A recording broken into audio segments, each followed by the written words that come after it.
All right. Internet's already sucking, so let's stop that, which will make it easier. Content warning.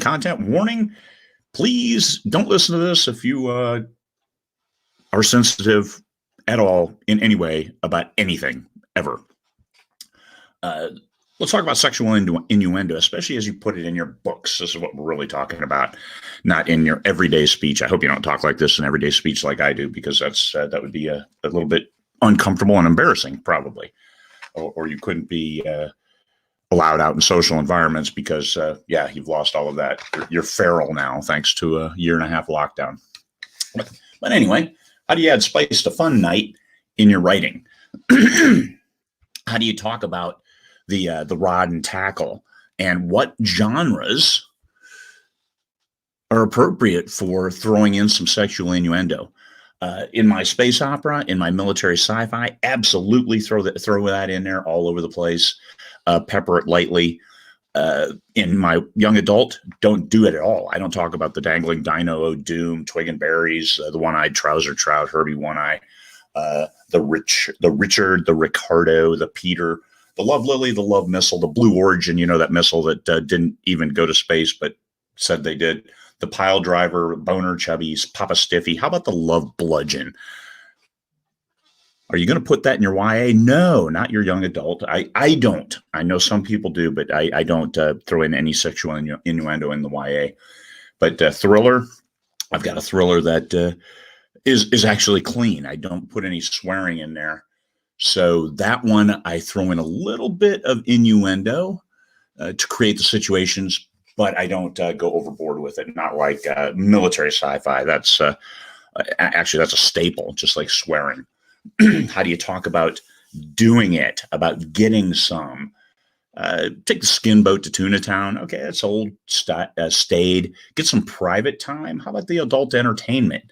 Maybe laying pipe. That's a good crass way to talk about it. Some pink spelunking, getting laid. Visit the dog pound. Never be the first one to just pick anybody when you're at the meat market, as it may be. So one of the main points I want to make here is you want to be original, but not so obtuse that people don't know what you're talking about. And it's always good to have a character.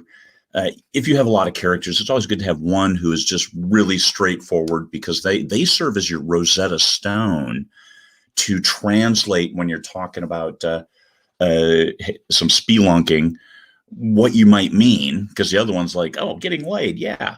They're your translator. They're your interpreter. They're the ones who explain it to the readers in case they miss it. And sometimes you can still throw in those nuanced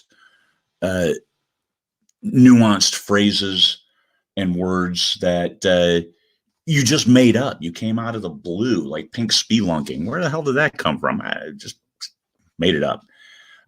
Hammer the T-bone, spank the monkey, visit Rosie Palmer, when meat market night isn't successful, box the clown, maybe polish the purple helmeted warrior, buff the bishop. I'm the best I've ever had.